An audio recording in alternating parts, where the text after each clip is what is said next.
Praise God, hallelujah. കർത്താവ് നിങ്ങളെ ധാരാളമായി അനുഗ്രഹിക്കട്ടെ. വീണ്ടും നിങ്ങളോടൊപ്പം കർത്താവിന്റെ വചനവുമായിട്ടായിരിക്കാൻ സ്വർഗത്തിൽ ഇതിമടിയാക്കിയതിനാൽ ഞാൻ കർത്താവിനെ നന്ദിയോടെ സ്തുതിക്കുന്നു. കർത്താവിന്റെ കൃപ നമ്മുടെ ജീവിതത്തിൽ വെളിപ്പെടുമ്പോൾ, ദൈവവചനത്തിന്റെ ആഴം നമ്മുടെ ജീവിതത്തിൽ നമ്മളെ തൊടുമ്പോൾ, നമ്മുടെ അവസ്ഥകളെ പരിപൂർണമായിട്ടും വചനം മാറ്റും. നമ്മളെവിടൊക്കെ തോറ്റെന്ന് തോന്നുന്നു, അവിടെ മുഴുവൻ നമ്മളെ ജയാളികളാക്കി മാറ്റുവാനായിട്ട് ദൈവവചനത്തിന് കഴിയും. ദൈവവചനത്തിന് സാധ്യമാണ്.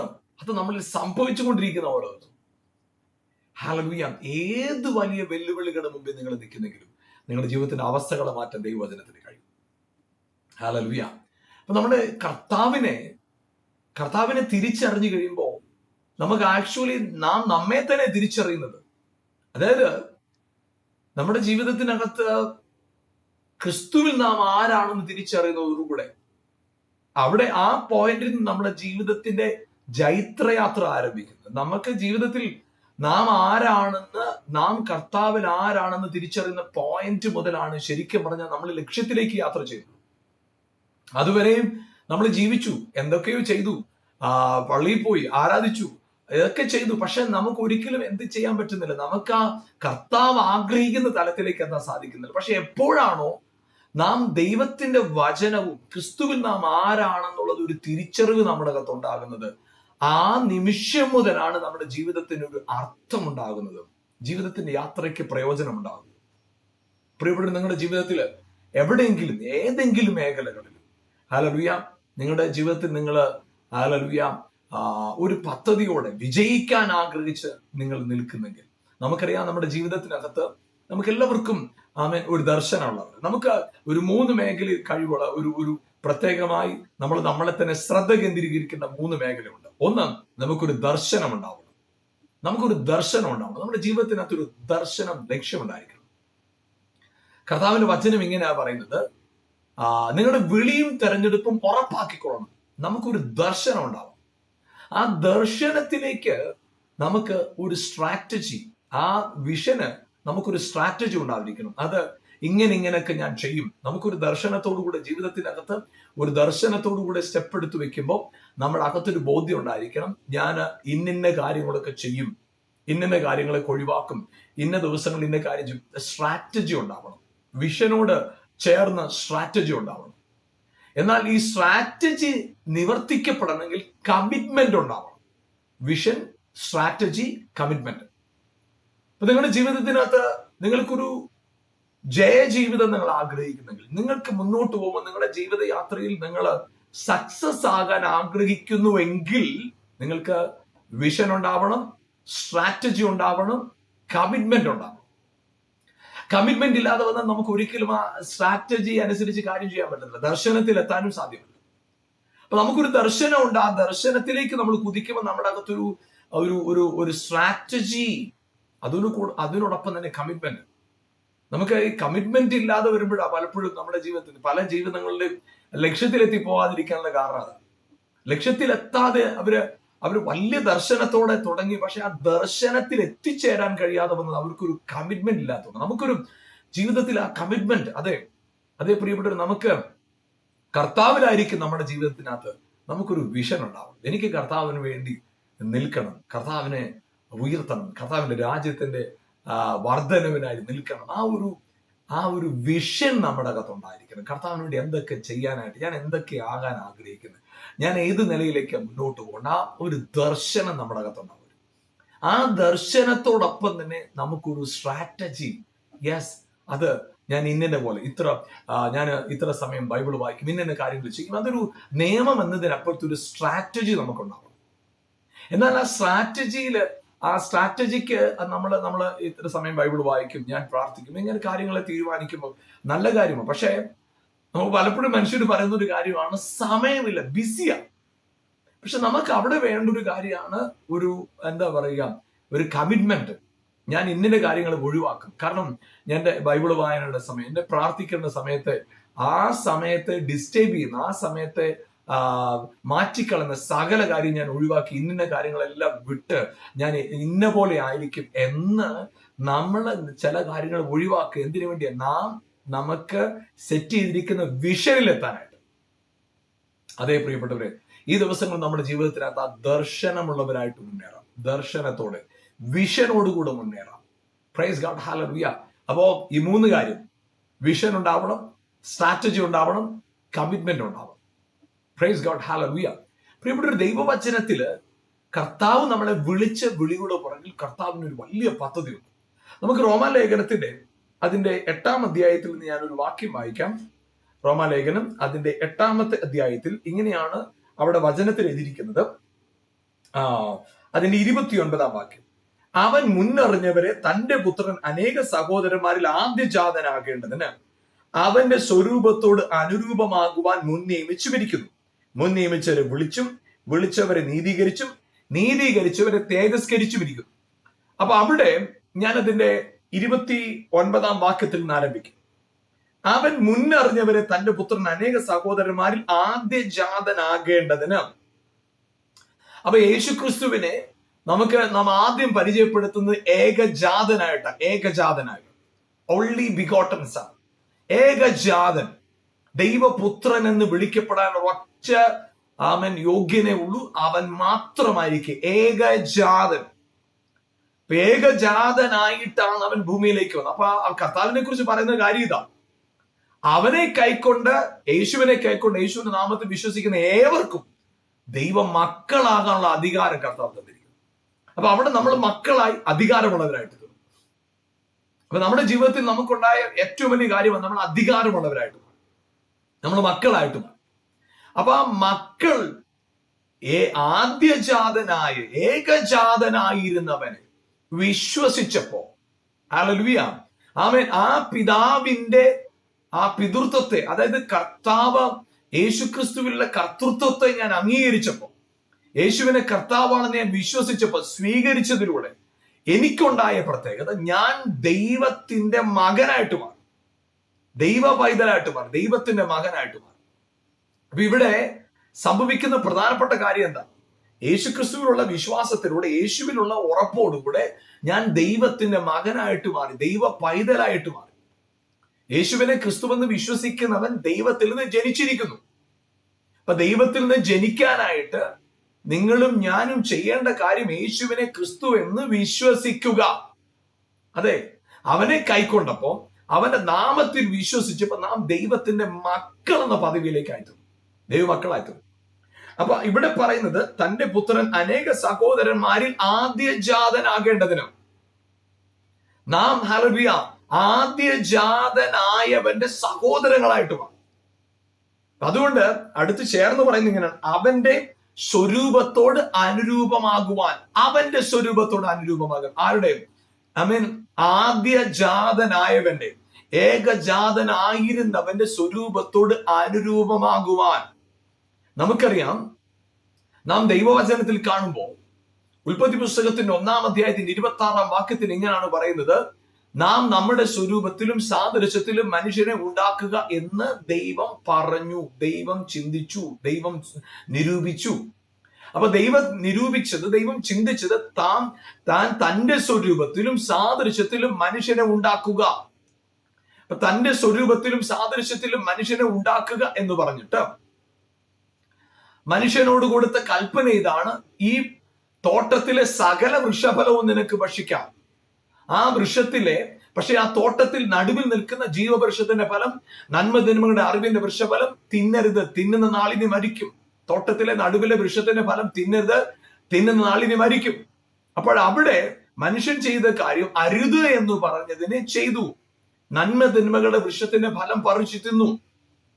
അവിടെ പിശാച്, സാത്താൻ വന്നിട്ട് ആദാമിനോട് പറഞ്ഞ കാര്യം, ഹവ്വയോട് പറഞ്ഞ കാര്യം ഇതാണ്. പാമ്പ് വന്നിട്ട് പറഞ്ഞ കാര്യം ഇതാ, ഇല്ല, ഒരിക്കലുമില്ല, ഈ പഴം തിന്നുന്നാൽ നിനക്ക് കണ്ണ് തുറക്കും, നീ ദൈവത്തെ പോലെയാകും, നന്മതിന്മകളെ കുറിച്ച് അറിയും. ഇങ്ങനെ പഴം പറിച്ചു തിന്നപ്പോൾ വചനത്തിൽ എഴുതിയിരിക്കുന്ന ഇങ്ങനെയാണ്, അവര് നഗ്നരെന്നറിഞ്ഞു, തേജസ് നഷ്ടപ്പെടുത്തി. ഇതൊക്കെ നമ്മൾ കാണുന്നുണ്ട്. എന്നാൽ അവിടെ നമ്മൾ അവിടെ കുറച്ചുകൂടെ വായിക്കുമ്പോൾ ഉൽപ്പത്തി പുസ്തകത്തിന്റെ 3-ാം അധ്യായത്തില്, ഹല്ലേലൂയ, അവിടെ പറയുന്ന ഒരു കാര്യമുണ്ട്, അവർ ഇപ്പോൾ നമ്മിലൊരുവനെ പോലെ ആയിത്തീർന്നു. 22-ാമത്തെ വാക്യം, ഉൽപ്പത്തി പുസ്തകം 3-ാമത്തെയും 22-ാം വാക്യം. യഹോവയായ ദൈവം മനുഷ്യൻ നന്മതിന്മകളെ അറിയുവാൻ തക്കവണ്ണം നമ്മിൽ ഒരുത്തനെ പോലെ ആയിരിക്കുന്നു. ഇപ്പോൾ അവൻ കൈനീട്ടി ജീവവൃക്ഷത്തിന്റെ ഫലം കൂടെ പറിച്ചു തിന്ന് എന്നേക്കും ജീവിപ്പാൻ സംഗതി വരരുതെന്ന് കൽപ്പിച്ചു. അപ്പൊ അവിടെ പറയുന്ന ഒരു കാര്യം ഇതാണ്, നമ്മിൽ ഒരുവനെ പോലെ ആയി തീർന്നു. ഏത് കാര്യത്തിലാ? നന്മ തിന്മകളുടെ അറിവിന്റെ കാര്യത്തിൽ നമ്മിൽ ഒരുവനെ പോലെ ആയി തീർന്നു. ഇതിനു മുമ്പ് നന്മ തിന്മകളെ തിരിച്ചറിയുക എന്ന് പറയുന്ന പ്രാപ്തിയില്ലായിരുന്നു. ഒരു കാര്യം പറഞ്ഞാൽ അതിനെ അതുപോലെ അനുസരിക്കുക എന്നത് മാത്രമായിരുന്നു. അതിൽ അതുപോലെ ആയിരിക്കുക എന്നുള്ളത് മാത്രം. ഒരു ഇൻസ്ട്രക്ഷൻ കിട്ടിക്കഴിഞ്ഞാൽ, ഒരു നിർദ്ദേശം കിട്ടിക്കഴിഞ്ഞാൽ അതനുസരിച്ച് അങ്ങ് പോകും. അപ്പൊ കഴിക്കരുതെന്ന് പറഞ്ഞു, കഴിച്ചില്ല. എന്നാൽ കഴിക്കാൻ ഒരു നിർദ്ദേശം കിട്ടി, അതനുസരിച്ചു. അതായത് നന്മ തിന്മകളുടെ അതിന്റെ വ്യത്യാസം തിരിച്ചറിയാൻ പ്രാപ്തിയില്ലാതിരുന്ന, ഒരു ഇൻസ്ട്രക്ഷൻ കിട്ടിയാൽ അതനുസരിച്ച് മാത്രം ചെയ്യാൻ പ്രാപ്തി ഉണ്ടായിരുന്നവൻ ഇപ്പോൾ നന്മ തിന്മകളെ കുറിച്ചുള്ള അറിവ് ചോദ്യം ചെയ്യാൻ, കാര്യങ്ങളെ മനസ്സിലാക്കാൻ ഉള്ള നിലയിലേക്ക് മനുഷ്യനായി തീർന്നു. അവിടെ പരിശുദ്ധാത്മാവിന്റെ ഒരു നിത്യ പദ്ധതിയുടെ തുടക്കം അവിടെ കാണാൻ കഴിയും. നമ്മൾ അവിടെ പറയുന്ന ഒരു കാര്യം, എന്നാൽ നന്മ തിന്മകളുടെ വൃക്ഷഫലം പറിച്ചു തിന്ന് നമ്മിലൊരുവനെ പോലെ ആയി തീർന്നവൻ, നന്മ തിന്മകളുടെ അറിവ് കൊണ്ട് നമ്മിലൊരുവനെ പോലെ ആയി തീർന്നവൻ എന്നേക്കും ജീവിക്കുന്ന നിലയിൽ നമ്മിലൊരുവനെ പോലെ ആകാൻ സമയമായിട്ടില്ല. അപ്പൊ അതുകൊണ്ട് ഇപ്പോൾ അവനെ തോട്ടത്തിൽ നിന്ന് പുറത്താക്കുക. അപ്പൊ ദൈവത്തിന്റെ പദ്ധതി എന്നേക്കും തോട്ടത്തിൽ നിന്ന് പുറത്താക്കുക എന്നതോ എന്നേക്കും അവൻ നിത്യത പ്രാപിക്കരുത് എന്നുള്ള പദ്ധതിയോ ആയിരുന്നില്ല കർത്താവിന്. അത് നമ്മൾ ഉൽപ്പത്തി മുതൽ വെളിപ്പാട് വരെ വായിക്കുമ്പോൾ നമുക്ക് മനസ്സിലാക്കാൻ കഴിയും. അപ്പൊ അവിടെ നന്മ തിന്മകളെ കുറിച്ചുള്ള അറിവിൽ ദൈവത്തെ പോലെയായി, ദൈവത്തിൽ ഒരുവനെ പോലെയായി. അപ്പൊ അവിടെ ദൈവത്തിന്റെ ആഗ്രഹം ഒരിക്കലും മനുഷ്യൻ നിത്യതയോളം ജീവനോട് ഇരിക്കരുത് എന്നുള്ളതല്ല ദൈവത്തിന്റെ പദ്ധതി. ദൈവത്തിന്റെ പദ്ധതി നാം തുടർന്ന് വായിക്കുമ്പോൾ നാം ദൈവജനത്തിൽ മനസ്സിലാക്കുന്നുണ്ടല്ലോ. സുവിശേഷം ആരംഭിക്കുന്നത് അവിടെ നിന്നാണല്ലോ. ഉൽപ്പത്തിയിൽ മരണത്തിന്റെ കാര്യം പറയുകയും നിത്യജീവന്റെ യോഗ്യത ഇല്ലായ്മയെ കുറിച്ച് പറയുകയും ചെയ്യുന്ന നിലയിൽ നിന്നിട്ട് നമുക്ക് സുവിശേഷം ആരംഭിക്കുമ്പോൾ യോഹന്നാന്റെ സുവിശേഷം 3:16 ഏറ്റവും കൂടുതൽ ഭാഷയിൽ തർജ്ജമ ചെയ്തിട്ടുള്ള വാക്യം. അവിടെ ഇങ്ങനെയാണ് പറയുന്നത്, തന്റെ ഏകജാതനായ പുത്രനിൽ വിശ്വസിക്കുന്ന ഏവനും നശിച്ചു പോകാതെ നിത്യജീവൻ പ്രാപിക്കേണ്ടതിന്. അപ്പോൾ ഇവിടെ എന്നേക്കും ജീവിക്കാൻ ഇടവരരുതെന്ന് പറഞ്ഞവനായ കർത്താവ്, എന്നാൽ യേശുക്രിസ്തുവിനെ ഭൂമിയിലേക്ക് അയച്ചപ്പം ആത്മാവിന്റെ ആ നിത്യ പദ്ധതിയുടെ ഒരു അടുത്ത തലം അവിടെ കാണുന്നു. യേശുവിൽ വിശ്വസിക്കുന്നവൻ നശിച്ചു പോകാതെ നിത്യജീവൻ പ്രാപിക്കേണ്ടതിന്. അപ്പൊ യേശുവിനെ ഈ ഭൂമിയിലേക്ക് പിതാവായ ദൈവം അയച്ചത് നിത്യജീവൻ പ്രാപിക്കേണ്ടതിന്. നന്മ തിന്മകളുടെ അറിവ് നിമിത്തം ദൈവത്തിൽ ഒരുവനെ പോലെ ആയിത്തീർന്നവൻ നിത്യജീവന്റെ അവസ്ഥയിലേക്ക് പ്രവേശിച്ച് ദൈവത്തിൽ ഒരുവനെ പോലെ ആവുവാൻ. ഇവിടെ നമ്മൾ വായിച്ചതായ റോമാലേഖനം 8:29 കാണുന്നത്, അനേക സഹോദരന്മാർ അവന്റെ സ്വരൂപത്തോട് അനുരൂപമാകാൻ. അപ്പൊ നിങ്ങളെയും എന്നെയും വിളിച്ചത് യേശുക്രിസ്തുവിന്റെ സ്വരൂപത്തോട് അനുരൂപമാകാൻ, പുത്രത്വം കൊണ്ട് പിതാവിനോടുള്ള ബന്ധത്തിൽ ആ പുത്രന്റെ സ്വരൂപത്തോട് അനുരൂപമാകാനായിട്ടാണ് കർത്താവ് വിളിച്ചത്. ആ അനുരൂപമാകാനായിട്ട് ഇവിടെ പറയുന്ന ഒരു കാര്യം, അവൻ ആ ഉൽപ്പത്തി പുസ്തകത്തിന്റെ 3-ാമത്തെ അധ്യായത്തിലും ഇപ്പോൾ അവൻ കൈ നീട്ടി ജീവവൃക്ഷത്തിന്റെ ഫലം കൂടെ പറിച്ചു തിന്ന് എന്നേക്കും ജീവിപ്പാൻ സംഗതി വരരുതെന്ന് കൽപ്പിച്ചു. അപ്പൊ അവിടെ പറയുന്നത് അവര് നീട്ടി ജീവവൃക്ഷത്തിന്, അവൻ കൈ നീട്ടി ജീവവൃക്ഷത്തിന്റെ ഫലം കൂടെ പറിച്ചു തിന്നാതിരിക്കേണ്ടതിനും. അപ്പൊ അവിടെ മനുഷ്യന്റെ നന്മ തിന്മകളുടെ അറിവ് മനുഷ്യനെ പ്രാപ്തമായി. എന്നാൽ അവിടെ നിത്യജീവനെ കുറിച്ച് പറയുന്നില്ല. എന്നാൽ യേശുക്രിസ്തുവിനെ ഭൂമിയിലേക്ക് അയച്ചപ്പോ നിത്യജീവനെ വാഗ്ദത്തമാക്കി തന്നിരിക്കുക. അവനിൽ വിശ്വസിക്കുന്നവന് നിത്യജീവനുണ്ട്, പുത്രനുള്ളവന് നിത്യജീവനുണ്ട്. അപ്പോ വെളിപ്പാട് പുസ്തകം 2-ാം അധ്യായത്തിന്റെ 7-ാം വാക്യം, അത് ഞാനും പകയ്ക്കുന്നു, ആത്മാവ് സഭകളോട് പറയുന്ന എന്തെന്ന് ചെവിയുള്ളവൻ കേൾക്കട്ടെ. ജയിക്കുന്നവന് ഞാൻ ദൈവത്തിന്റെ പറുദീസയിലുള്ള ജീവവൃക്ഷത്തിന്റെ ഫലം തിന്മാൻ കൊടുക്കും. ജയിക്കുന്നവന്. അപ്പൊ അന്ന് നമ്മള് ഉൽപ്പത്തി പുസ്തകം 3-ാം അധ്യായത്തിൽ ജീവവൃക്ഷത്തിന്റെ ഫലം പറിച്ചു തിന്ന് എന്നേക്കും ജീവിക്കാൻ സംഗതി വരരുതെന്ന് പറഞ്ഞവനായ കർത്താവ് ഇവിടെ പറയുകയാണ്, ജയിക്കുന്നവന് ഞാൻ ജീവവൃക്ഷത്തിന്റെ ഫലം പറിച്ചു തിന്നാൻ കൊടുക്കും, അവന് കൊടുക്കും. ഹല്ലേലൂയ. അവിടെ പറയുന്നത് ഉൽപ്പത്തി പുസ്തകം 3-ാം അധ്യായത്തിൽ 22-ാം വാക്യത്തിൽ ആ ജീവവൃക്ഷത്തിന്റെ ഫലം പറിച്ചു തിന്ന് എന്നേക്കും ജീവിക്കാൻ സംഗതി വരരുതെന്ന് പറഞ്ഞ സ്ഥലത്ത് ഇവിടെ പറയുന്ന ജീവവൃക്ഷത്തിന്റെ ഫലം അവന് തിന്മാൻ കൊടുക്കും. ആർക്ക്? ജയിക്കുന്നവന്. ആരാണ് ജയിക്കുന്നവൻ? നമുക്ക് 1 യോഹന്നാന്റെ ലേഖനം 5-ാം അധ്യായത്തിന്റെ 1-ാം വാക്യം, യേശുവിനെ ക്രിസ്തുവെന്ന് വിശ്വസിക്കുന്ന ഏവനും ദൈവത്തിൽ നിന്ന് ജനിച്ചിരിക്കുന്നു. അപ്പൊ അവിടെ ദൈവത്തിൽ നിന്ന് ജനിക്കുന്നതിനെ കുറിച്ച് പറയുന്നത് യേശുവിനെ ക്രിസ്തുവെന്ന് വിശ്വസിക്കുന്നവൻ. അതിന്റെ 4-ാമത്തെ അധ്യായവും 5-ാമത്തെ വാക്യവും ഞാൻ വായിക്കാം. 1 യോഹന്നാന്റെ ലേഖനം 5-ാം അധ്യായത്തിന്റെ 4-ാം വാക്യം 5-ാം വാക്യം, ദൈവത്തിൽ നിന്ന് ജനിച്ചതൊക്കെയും ലോകത്തെ ജയിക്കുന്നു. ലോകത്തെ ജയിച്ച ജയമോ നമ്മുടെ വിശ്വാസം തന്നെ.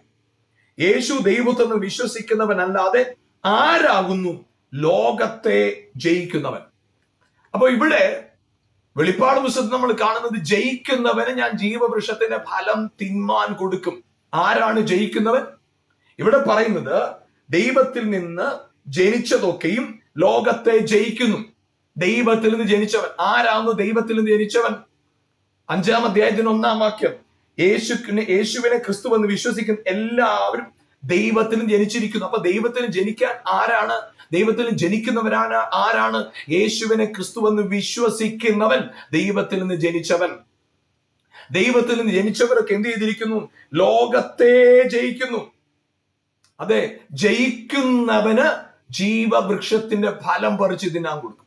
അപ്പൊ ആരാണ് ജയിക്കുന്നവൻ? യേശുവിനെ ക്രിസ്തുവെന്ന് വിശ്വസിക്കുന്നവൻ. ഹല്ലേലൂയ. അപ്പൊ ആർക്കാണ് ജീവവൃക്ഷത്തിന്റെ ഫലം? യേശുവിനെ ക്രിസ്തുവെന്ന് വിശ്വസിക്കുന്നവൻ. ഹല്ലേലൂയ. എങ്ങനെയാണ് യേശുവിനെ ക്രിസ്തുവെന്ന് വിശ്വസിക്കുമ്പോൾ ലോകത്തെ ജയിക്കാൻ സാധിക്കുന്നത്? എങ്ങനെയാണ് ജീവവൃക്ഷത്തിന്റെ ഫലം പ്രാപിക്കത്തക്കവണ്ണം ഒരു വ്യക്തിയായി തീരുന്നത്? അതായത് ഹല്ലേലൂയ, യേശുവിനെ ക്രിസ്തുവെന്ന് ഒരു വ്യക്തി വിശ്വസിക്കുന്നതിലൂടെ. ആമേൻ. ഹല്ലേലൂയ. യേശുവിനെ ക്രിസ്തുവെന്ന് ഒരു വ്യക്തി വിശ്വസിക്കുന്നതിലൂടെ, അതായത് ആമേൻ, യഹോവയായ ദൈവത്തെ കുറിച്ച് നമ്മൾ കാണുമ്പോൾ ആരും അടുത്തുകൂടാത്ത വെളിച്ചത്തിൽ വസിക്കുന്നവൻ. ആർക്കും ആ ദൈവത്തിന്റെ അടുക്കൽ എത്തിച്ചെല്ലാൻ സാധ്യമല്ല. ആരെങ്കിലും അടുത്തു ചെന്നാൽ ദഹിപ്പിച്ചു കളയുന്ന അഗ്നി എന്നാണ് വചനത്തിൽ വായിക്കുന്നത്. എന്നാൽ ക്രിസ്തുവിൽ നമ്മൾ കാണുന്നത് ദഹിപ്പിക്കുന്ന അഗ്നിയായിട്ടല്ല. ആമേൻ. പിതാവായ ദൈവത്തിൽ വസിച്ച അതേ ആത്മാവ്, ദൈവത്തിന്റെ അതേ ആത്മാവ്, അതെ, ആർക്കും അടുത്തുകൂടാൻ കഴിയാത്ത വെളിച്ചത്തിൽ വസിച്ച ദൈവത്തിൽ വസിച്ചിരുന്ന അതേ ആത്മാവ്, ഹല്ലേലൂയ, ക്രിസ്തു മുഖാന്തരം നിങ്ങളിലും എന്നിലും വന്ന് വസിക്കുന്നു. ക്രിസ്തുവായിട്ട് നമ്മിൽ വന്ന് വസിക്കുന്നു. അന്ന് ആർക്കും അടുത്തുകൂടാൻ കഴിയാത്ത വെളിച്ചത്തിൽ വസിച്ചവൻ, അതെ, ആർക്കും അടുത്തുകൂടാൻ കഴിയാത്ത വെളിച്ചം. എന്നാൽ ഹല്ലേലൂയ, നമ്മളാരാ? ആർക്കും അടുത്തു വരാൻ കഴിയാത്ത ഇരുട്ട്. ആർക്കും അതായത് അഴുക്ക് നിറഞ്ഞ്, അശുദ്ധി നിറഞ്ഞ്, ദൈവത്തിന് നമ്മെ സ്നേഹിക്കാൻ കഴിയാത്തവണ്ണം ദൈവ സാന്നിധ്യത്തിൽ നിന്ന് അകന്നുപോയ നമ്മുടെ അടുക്കൽ, അതെ, ദൈവത്തിന് ഒരിക്കലും അടുത്തു വരാൻ കഴിയാതിരുന്ന നമ്മിലേക്ക് അടുത്തു വന്ന് നമ്മളിൽ വന്ന് വസിച്ച പരിശുദ്ധാത്മാവ് ക്രൈസ്റ്റ്. അതെ, ആർക്കും അടുത്തുകൂടാത്ത വെളിച്ചത്തിൽ വസിച്ചവനായ ആത്മാവ്, യഹോവയായ ദൈവം. ഹല്ലേലൂയ. എന്നാൽ ആരും അടുത്തു വരാൻ യോഗ്യതയില്ലാതിരുന്ന, ആർക്കും എന്റെ അടുക്കൽ വരാൻ കഴിയാതവണ്ണം ഞാൻ അശുദ്ധനായിരുന്നവൻ. അന്ന് ശതാധിപൻ പറഞ്ഞ പോലെ, കർത്താവേ, നീ എന്റെ പുരയ്ക്കകത്ത് വരാൻ യോഗ്യനല്ല. അങ്ങനെ യോഗ്യതയില്ലാതിരുന്ന നമ്മിൽ വന്ന് വസിച്ചവനായ ക്രിസ്തു. അതേ പ്രിയപ്പെട്ടവരെ, നിങ്ങൾ ഞാനും വിശ്വസിക്കുമ്പോൾ, യേശുവിനെ കർത്താവെന്നും ക്രിസ്തുവെന്നും വിശ്വസിക്കുമ്പോൾ, അതിലൂടെ നാം പ്രാപിക്കുന്നത് പരിശുദ്ധാത്മാവിനെയാണ്. പരിശുദ്ധാത്മാവിന്റെ പ്രത്യേകത എന്താ? പുത്രത്വത്തിന്റെ ആത്മാവ്. അപ്പൊ ആ പുത്രത്വത്തിന്റെ ആത്മാവ് എന്റെ അകത്ത് വരുന്നതോടുകൂടെ ഞാൻ പുത്രനായി തീർന്നു, ഞാൻ ദൈവത്തിന്റെ മകനായി തീർന്നു. അങ്ങനെ പുത്രത്വത്തിലേക്ക് ഞാൻ പ്രവേശിച്ചപ്പോ ഇന്ന് ഹല്ലേലൂയ, ലോകത്തിന്റെ സിസ്റ്റത്തിന് അകത്തല്ല ഞാൻ നിൽക്കുന്നത്. രോഗം, ദാരിദ്ര്യം, പ്രതികൂലം, തകർച്ച, ഇങ്ങനെ ലോകത്തിന്റെ ചില സിസ്റ്റം ഉണ്ട്. എന്നാൽ ഞാൻ ഇന്ന് നിൽക്കുന്നത് അതിനും അതീതമായിട്ടാണ്. പാപത്തിന്റെ അഴുക്കിന് എന്നെ തൊടാൻ കഴിയത്തില്ല, അശുദ്ധിക്ക് എന്നെ തൊടാൻ കഴിയത്തില്ല. ഞാൻ ക്രിസ്തു മുഖാന്തരം ജയാളിയായിട്ട് മാറിയിരിക്കുക. ഇന്നെന്റെ ജീവിതത്തിനകത്ത് ക്രിസ്തുവിനുള്ള ജയം ഞാൻ ആഘോഷിക്കുക. ഹല്ലേലൂയ. പ്രിയപ്പെട്ടവരെ, വചനത്തിൽ ഇങ്ങനെയാണ് പറയുന്നത്. ഹല്ലേലൂയ. നമ്മെ അവനോടുകൂടെ ഉയർപ്പിച്ച്, എഫേസ്യ ലേഖനം 2-ാം അധ്യായം 6-ാം വാക്യം, ക്രിസ്തുവിനോടുകൂടി നമ്മെ ഉയർപ്പിച്ച് സ്വർഗത്തിൽ ഇരുത്തിയിരിക്കുക, സ്വർഗസ്ഥലങ്ങളിൽ ഇരുത്തിയിരിക്കുക. സഭാപ്രസംഗങ്ങളിലൊക്കെ കാണാൻ കഴിയും, ആകാശത്തിന് കീഴെ എല്ലാം മായ, ആകാശത്തിന് കീഴെ പ്രത്യാശയ്ക്ക് വകയില്ല, ആകാശത്തിന് കീഴെ നിത്യജീവനില്ല, ആകാശത്തിന് ഒത്തിരി കാര്യങ്ങളെ കുറിച്ച് പറയുമ്പോൾ, എന്നാൽ പ്രിയപ്പെട്ടവരെ, നമ്മളെ ക്രിസ്തുവിന്റെ കൂടെ ഉയർപ്പിച്ചിട്ട് സ്വർഗസ്ഥലങ്ങളിൽ ഇരുത്തിയിരിക്കുക. പ്രിയപ്പെട്ടവർ, അതുകൊണ്ടാണ് കൊലോസ്യ ലേഖനം 3:1, 2, 3 പറയുന്നത്, അവനോട് കൂടെ ഉയർത്തെഴുന്നേറ്റിരിക്കുന്നുവെങ്കിൽ ഉയരത്തിലുള്ളത് തന്നെ ചിന്തിപ്പിൻ. യേശു ഇരിക്കുന്നിടമായ ഉയരത്തിലുള്ളത് തന്നെ ചിന്തിപ്പിൻ. അതായത് പ്രിയപ്പെട്ടവരെ, നമ്മുടെ ജീവിതത്തിനകത്ത് ഹല്ലേലൂയ ജയാളികളാക്കി മാറുക. ഹല്ലേലൂയ. ജീവവൃക്ഷത്തിന്റെ ഫലം ആർക്കാണ്? ജയിക്കുന്നവന് ഞാൻ ജീവവൃക്ഷത്തിന്റെ ഫലം തിന്മാൻ കൊടുക്കും. ജയിക്കുന്നവന് ആരാണ്? ജയിക്കുന്നവൻ യേശുവിനെ, ക്രിസ്തുവെന്ന് വിശ്വസിക്കുന്നവൻ. അതായത് എന്റെ നന്മ തിന്മകളുടെ അറിവ് കൊണ്ട് ഞാൻ ജീവിക്കുകയല്ല. നന്മ തിന്മകളുടെ എന്റെ അറിവിനാൽ നയിക്കപ്പെടുന്നവനല്ല, ആത്മാവിനാൽ നയിക്കപ്പെടുക. ഇപ്പോൾ ഞാൻ ചെയ്യുന്ന കാര്യങ്ങൾ മനുഷ്യൻ എന്ന നിലയിലുള്ള എന്റെ പ്രാപ്തിയും ചുറ്റുപാടുകളും പരിമിതികളും അതിന്റെ വിശാലതയും അതിന്റെ കഴിവും അതിന്റെ അറിവും വെച്ചല്ല ഞാൻ നയിക്കപ്പെടുന്നത്. ഞാൻ നയിക്കപ്പെടുന്നത് പുത്രത്വത്തിന്റെ ആത്മാവിനാൽ. അങ്ങനെ പുത്രത്വത്തിന്റെ ആത്മാവിനാൽ നയിക്കപ്പെടാനായിട്ട് എപ്പോഴാണോ പുത്രനെ ഞാൻ വിധേയപ്പെടുത്തി കൊടുത്തത്, പുത്രന്റെ ആത്മാവിനെ വിധേയപ്പെടുത്തി കൊടുത്തത്, ദൈവവചനത്തിന് വിധേയപ്പെടുത്തി കൊടുത്തതും, അതോടുകൂടെ ഇന്ന് വരെ ഞാൻ ചിലതിനൊക്കെ വിധേയപ്പെട്ടവനായിരുന്നു, ചിലതെല്ലാം എന്നെ വാഴുകയായിരുന്നു. ഇനി അതിനെന്നെ വാഴാൻ കഴിയാതോണം ക്രിസ്തു എന്നിൽ വാഴത്തക്കവണ്ണം ഞാൻ എന്നെ വിട്ടുകൊടുത്തു. ആ വിട്ടുകൊടുത്ത അവസ്ഥയിൽ ഞാൻ ഇന്നായിരിക്കുന്നതും ജീവവൃക്ഷത്തിന്റെ ഫലം തിന്നവനായി, അതായത് നിത്യജീവൻ അവകാശിയായിട്ട് ഹല്ലേലൂയ നിങ്ങളും ഞാനും മാറിയിരിക്കുക. Praise God. ഹല്ലേലൂയ. നമ്മളെ എന്തിനാ മുൻ നിയമിച്ചെന്നറിയാമോ? അനേക സഹോദരന്മാരിൽ അവൻ ആദ്യജാതനാകേണ്ടതിനും അവന്റെ സ്വരൂപത്തോട് നാം അനുരൂപമാകേണ്ടതിനും അവനെ നമുക്ക് വേണ്ടി തന്നവനാണ്. പ്രിയപ്പെട്ടവർ, നിങ്ങൾ മറക്കരുത്, നിങ്ങളുടെ ജീവിതത്തിനകത്ത് പരിമിതികൾ കൊണ്ട് പിശാച് ഹല്ലേലൂയ നിങ്ങളെ ഒതുക്കി നിർത്തിയിരിക്കുമ്പോൾ, നിങ്ങളുടെ അകത്ത് പരിമിതികൾ കൊണ്ട് നിങ്ങളെ ഒതുക്കി നിർത്തിയിരിക്കുമ്പോൾ, നിങ്ങൾ പരിമിതികളാൽ നടത്തപ്പെടുന്നവരല്ല, നന്മ തിന്മകളുടെ അറിവിൽ നടത്തപ്പെടുന്നവരല്ല, ആത്മാവിനാൽ നടത്തപ്പെടുന്നവരാണ്. നന്മ തിന്മകളുടെ അറിവോടുകൂടെ ഒരുവൻ നിത്യമായി ജീവിക്കാനല്ല കർത്താവ് ആഗ്രഹിക്കുന്നത്, ആത്മാവിൽ നടത്തപ്പെടുന്നവനായി നിത്യമായി നാം ജീവിക്കണം. അതാ കർത്താവിന്റെ പദ്ധതി. ഹല്ലേലൂയ. ഈ ദിവസങ്ങളിൽ പ്രിയപ്പെട്ടവരെ, നിങ്ങളുടെ ജീവിതത്തിൽ നന്മ തിന്മകളുടെ അറിവ് ചുറ്റുപാടുകളും പലതും കിട്ടിയേക്കാം. നിങ്ങളുടെ ആരോഗ്യത്തിന്റെ പ്രശ്നം ഇന്ന പോലെയാണ്, അതുകൊണ്ട് അതിന് അപകടകരമായ ചില അന്ത്യം അതിനുണ്ട് എന്നുള്ള അറിവ് നിങ്ങൾക്കുണ്ടായേക്കാം. സാമ്പത്തികമായ വിഷയത്തിനകത്ത് ഇങ്ങനെ പോയി കഴിഞ്ഞാൽ വലിയ പ്രതിസന്ധി ഉണ്ടാകുമെന്ന അറിവ് നിങ്ങൾക്കുണ്ടായേക്കാം. ചുറ്റുപാടുകൾ നിങ്ങൾക്ക് അറിവ് തരുമ്പോൾ അറിവ് കൊണ്ട് നിത്യമായി ജീവിക്കുക എന്നതല്ല കർത്താവിന്റെ പദ്ധതി. അറിവിനാൽ നടത്തപ്പെടുകയും അതിനാൽ നിത്യമായി ജീവിക്കുക എന്നതല്ല കർത്താവിന്റെ പദ്ധതി. കർത്താവിന്റെ പദ്ധതി ക്രിസ്തുവിന്റെ ആത്മാവിൽ നടത്തപ്പെടുന്നവരായി, ദൈവത്തിന്റെ ആത്മാവിൽ നടത്തപ്പെടുന്ന മക്കൾ എന്ന പദവിയിലേക്കായിട്ട് നിത്യമായി, അതെ, ദൈവത്തിന്റെ മക്കളുടെ അവകാശമാണ് നിത്യജീവൻ. ഹല്ലേലൂയ. ദൈവത്തിന്റെ മക്കളുടെ അവകാശമാണ് നിത്യജീവൻ. അതുകൊണ്ടാണ് വചനം പറയുന്നത്, പുത്രനുള്ളവന് നിത്യജീവനുണ്ട്. എന്നാൽ അതിനെ ശരിയായ നില നിങ്ങൾ മനസ്സിലാക്കുമ്പോൾ പുത്രത്വമുള്ളവന് നിത്യജീവനുണ്ട്. യോഹന്നാന്റെ സുവിശേഷം 6-ാം അധ്യായത്തിൽ കർത്താവ് പറഞ്ഞത്, എന്റെ മാംസം ഭക്ഷിക്കും എന്റെ രക്തം കുടിക്കുകയും ചെയ്യുന്നുണ്ട്, ഒരു നാളും മരിക്കത്തില്ല. മരിക്കാതിരിക്കേണ്ടതിന് ഹല്ലേലൂയ. പ്രിയപ്പെട്ടവരെ, കർത്താവിന്റെ വചനമാകുന്ന ഹല്ലേലൂയ ശരീര രക്തങ്ങള് നാം പങ്കാളികളായി തീരുമ്പോൾ നിത്യമായ ജീവൻ, അതെ, എന്നിൽ വിശ്വസിക്കുന്നവൻ മരിച്ചാലും ജീവിക്കും, ജീവനോട് എന്നിൽ വിശ്വസിക്കുന്നവൻ ഒരു നാളും മരിക്കത്തില്ല എന്ന് വചനം പറയുമ്പോൾ യോഹന്നാന്റെ സുവിശേഷം 14-ാം അധ്യായത്തില് അത് നമ്മളെ കുറിച്ച് പറയുന്ന വാക്കാണ്, ഉറപ്പാണ്. പ്രിയപ്പെട്ട ഒരു ദിവസങ്ങളിലും ആ ദൈവവചനത്തിന് അറിവിൽ നിൽക്കാം. നമുക്ക് നമ്മളോട് തന്നെ പറയാം, പുത്രന്റെ സാദൃശ്യത്തോട് അനുരൂപമാകാനായിട്ട് കർത്താവ് എന്നെ ഇവിടെ ആക്കിയിരിക്കുന്നത്.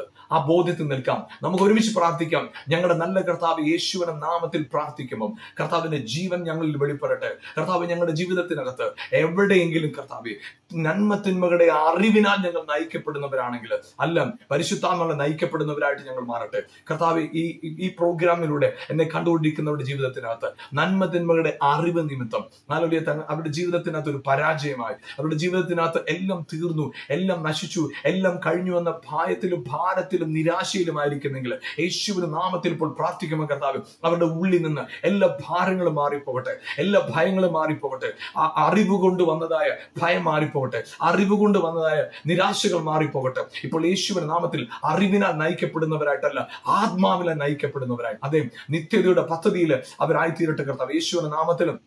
ഹല്ലേലൂയ.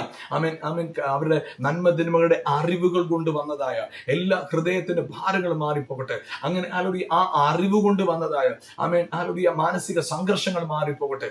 ആമേൻ. പരിശുദ്ധാത്മാവിനെ നയിക്കപ്പെടുന്ന, ദൈവവചനത്തിന്റെ ആഴത്തിൽ നയിക്കപ്പെടുന്ന അസാധാരണമായ തലത്തിലേക്ക് അങ്ങയുടെ ജനമായി തീരട്ടെ. അങ്ങനെ യേശുവിന്റെ നാമത്തിൽ ഇവരെ അനുഗ്രഹിക്കുന്ന കർത്താവ് അവരുടെ ജീവിതത്തിൽ അസാധാരണമായ അഭിവൃദ്ധി പ്രാപിക്കട്ടെ. നിത്യജീവന്റെ അഭിവൃദ്ധി അവർ പ്രാപിക്കട്ടെ. നിത്യജീവന്റെ ശക്തി അവരുടെ ശരീരത്തിൽ പ്രവേശിക്കട്ടെ. എല്ലാ രോഗങ്ങളും മാറിപ്പോകട്ടെ. കർത്താവ് നിത്യജീവന്റെ അധികാരം അവരുടെ സാമ്പത്തിക മേഖലയിൽ വെളിപ്പെടട്ടെ, അവരുടെ കുടുംബ ജീവിതത്തിനകത്ത് വെളിപ്പെടട്ടെ, അവർ പരാജയപ്പെട്ടെടുത്ത് വെളിപ്പെടട്ടെ, അവർ വീണടത്ത് വെളിപ്പെടട്ടെ. അവരുടെ ജീവിതത്തിന്റെ സകല മേഖലകളിലും അതേ കർത്താവ് നിത്യജീവൻ വാഴട്ടെ, നിത്യജീവൻ വാഴട്ടെ. അതിനായിട്ട് അങ്ങയുടെ കരങ്ങൾ ഏൽപ്പിക്കുന്നു കർത്താവെ. ഹല്ലേലൂയ.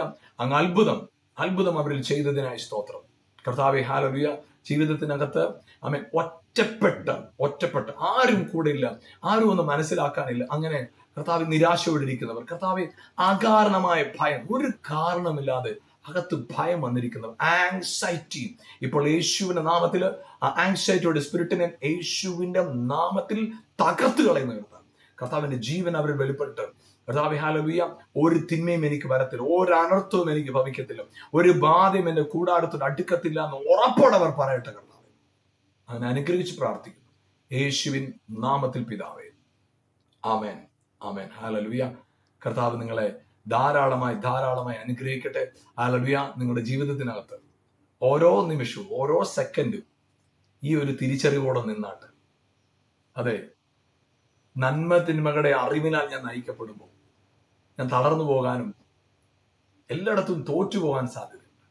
പക്ഷേ ആത്മാവിനാൽ നയിക്കപ്പെടുന്നത് ഇല്ല, ഒരിടത്തും നിങ്ങൾ തോൽക്കത്തില്ല. ആ ഉറപ്പോടുകൂടെ നിങ്ങൾ നടന്ന് നിങ്ങളുടെ ജീവിതത്തിൽ കുടുംബജീവിതമാകട്ടെ, വിദ്യാഭ്യാസമാകട്ടെ, ജോലിയാകട്ടെ, ശുശ്രൂഷയാകട്ടെ, പരിശുദ്ധാത്മാവിനെ നയിക്കപ്പെടുന്ന, അത് അകാരണമായ ഭയത്താൽ പിടിക്കപ്പെട്ടവർ, അതേ പരിശുദ്ധാത്മാവ് ഞാൻ പ്രാർത്ഥിച്ചുകൊണ്ട് എന്റെ അകത്ത് വന്നൊരു ചിന്തയാണ്. അകാരണമായ ഭയം, ഒരു സ്വസ്ഥമായിരുന്നാൽ ഭയം, ജോലി ചെയ്യുമ്പോൾ ഭയം, എല്ലായിടത്തും ഒരു ഭയം നിങ്ങളെ വാഴുന്നെങ്കിൽ ആമേൻ, ആ ഭയത്തിന് നിങ്ങളുടെ മേൽ അധികാരമില്ല. നിങ്ങൾ തന്നെ തിരിച്ചറിഞ്ഞ് ക്രിസ്തുവിൽ നിങ്ങൾ ജയാളികളാണ്. ആ ബോധ്യത്തോടെ നിൽക്കുക. ഈ ദിവസങ്ങളിൽ കർത്താവ് നിങ്ങളെ അനുഗ്രഹിക്കട്ടെ. പ്രത്യേകിച്ച് ഈ പ്രോഗ്രാം കാണാൻ നിങ്ങൾ സമയം കണ്ടെത്തിയതിൽ വളരെ സന്തോഷം. ഈ പ്രോഗ്രാമിന് വേണ്ടി നിങ്ങൾ പ്രാർത്ഥിക്കണം. മറ്റുള്ളവർക്ക് ഈ പ്രോഗ്രാം പരിചയപ്പെടുത്തുകയും ചെയ്യണം. നിങ്ങളുടെ ജീവിതത്തിൽ നിങ്ങളെ കർത്താവ് എല്ലായിടത്തും നിങ്ങളെ ഒരു അനുഗ്രഹമാക്കി കർത്താവ് നിർത്തട്ടെ. God bless you. ആമേൻ.